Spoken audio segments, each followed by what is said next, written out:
Hello friends, welcome to ইয়ারিয়াম kitchen. তো সবার প্রথমেই জানাই আমার সাবস্ক্রাইবার আর ভিউয়ার্সদের থ্যাংক ইউ।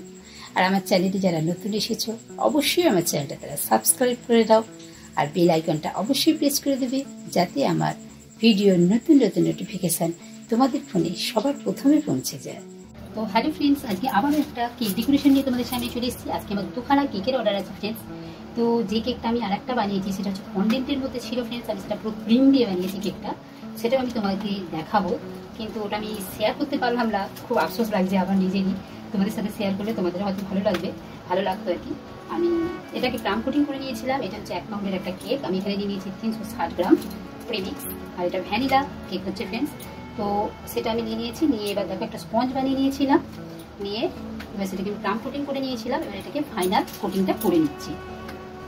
এটা একদম সিম্পলের মধ্যেই আছে কেকটা। এটার আমার কাছে একটা ছবি পাঠিয়েছিল, সেই ছবিটা দেখে দুটো কেকই আজকে আমার কাছে হচ্ছে ফ্রেন্ডস স্ক্রিন কেক, এবং দুটোরই ছবি এসেছিল। সেই ছবি দেখেই আমি কেকগুলো ডেকোরেশন করছি। তো সেগুলোই তোমাদের সাথে আমি আজকে শেয়ার করছি ফ্রেন্ডস।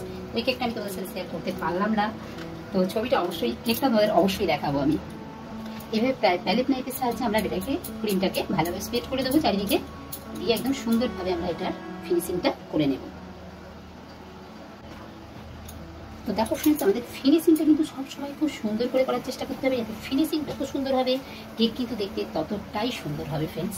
তো দেখো যতটা পারবে এইভাবে ফিনিশিং কিন্তু খুব সুন্দর করে করার চেষ্টা করবে। দেখো ফ্রেন্ডস, কেকটা আমাদের ফাইনাল আইসিং করে নিয়েছে, দেখো কত সুন্দর করে হয়েছে। ঠিক এইভাবে করলে কেকটা আমাদের তত দেখতে সুন্দর হবে। যত আইসিং সুন্দর হবে ফ্রেন্ডস, কেক তত দেখতে সুন্দর হয়। আর এবার ফ্রেন্ডস, এখানে আমি নিয়ে নিয়েছি, দেখো এটা হচ্ছে কেক জেল। তো কেক জেলটা আমি এখানে 2 টিস্পুন মতন একটা বাটির মধ্যে নিয়ে নিচ্ছি।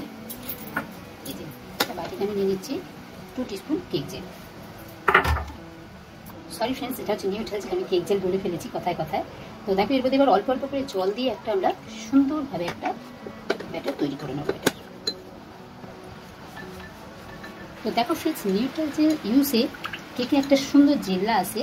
আর ফ্রেন্ডস, কেকটা আমরা একটা ছোটো টিপস, যে কেকটা আমরা যদি ফ্রিজের মধ্যে রেখে দিই ফ্রেন্ডস, অনেক সময় দেখা যায় আমাদের কেকের মধ্যে ফাটল এসে যায় ক্রিমের মধ্যে। তো তোমরা যদি নিউট্রাল জেল এইভাবে কেকটা কভার করার পর, মানে পুরো তোমার আইসিং করার পর যদি নিউট্রাল জেল দিয়ে এটাকে কভার করে দাও, তো তাহলে কিন্তু আর আমাদের কেকটা ফাটার কোনো ভয় থাকে না, কেকের ক্রিম আর ফাটবে না ফ্রেন্ডস। এটাই হচ্ছে একটা ছোট্ট টিপস। তো দেখো আমি ছেঁকে নিলাম একটু জেলটা। এবার আমি কেকটা নিয়ে এলাম। এবার কেকটার মধ্যে আমরা জেলটা অ্যাপ্লাই করে দেবো আস্তে আস্তে এভাবে দিয়ে, এইভাবে বোলটা ধরে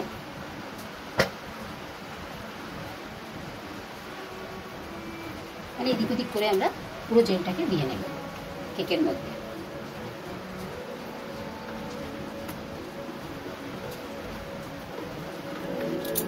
দেখো ফ্রেন্ডস, সাইডগুলো আমরা এইভাবে একটা কাঠের সাহায্যে পুরো দিয়ে নেবো এইভাবে, যাতে পুরো জেলটা আমাদের কেকটার মধ্যে লাগে। এতে কী হবে বলেই দিলাম তোমাদেরকে, এইভাবে পুরো আমরা কেকটার মধ্যে দিয়ে নেব। তো দেখো ফ্রেন্ডস, এই কেকটার আমার মানে অর্ডারটা এসেছে এই কেক ডেকোরেশনটায়। তো এই কেকটাই আমি করছি আর তোমাদেরকে দেখাচ্ছি। দেখো এবার এই গোল্ডেন কাজটা আমি করবো। গোলাপগুলো দিতে না করেছি, সেই গোলাপগুলো দেবো না। দেখো ফ্রেন্ডস, এখানে আমি গোল্ডেন ডাস্ট নিয়ে নিয়েছি, আর এখানে আমি দিয়ে দেবো একটু সোয়াবিন অয়েল, দিয়ে দুটোকে আমি মিক্সড করে নেব। তো দেখো ফ্রেন্ডস, এবার আমি ডাস্টটাকে এইভাবে একটা আঙুলের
তো দেখো ফ্রেন্ডস, এই দুটো কেকের আজকের আমার অর্ডার আছে। তো এটা হচ্ছে একটা ফন্ডেন্টের কেকের ডিজাইন দিয়েছিল, আর এটা আমি পুরো স্পঞ্জ দিয়েই করেছি ফ্রেন্ডস। এইভাবে এটা তোমাদের সাথে আমি শেয়ার করতে পারলাম না ফ্রেন্ডস। তো কেক ডেকোরেশন তোমাদের কিরকম লাগলো ফ্রেন্ডস অবশ্যই জানাবে ফ্রেন্ডস, আর লাইক শেয়ার কমেন্ট করতে ভুলবে না friends. Thank you for watching.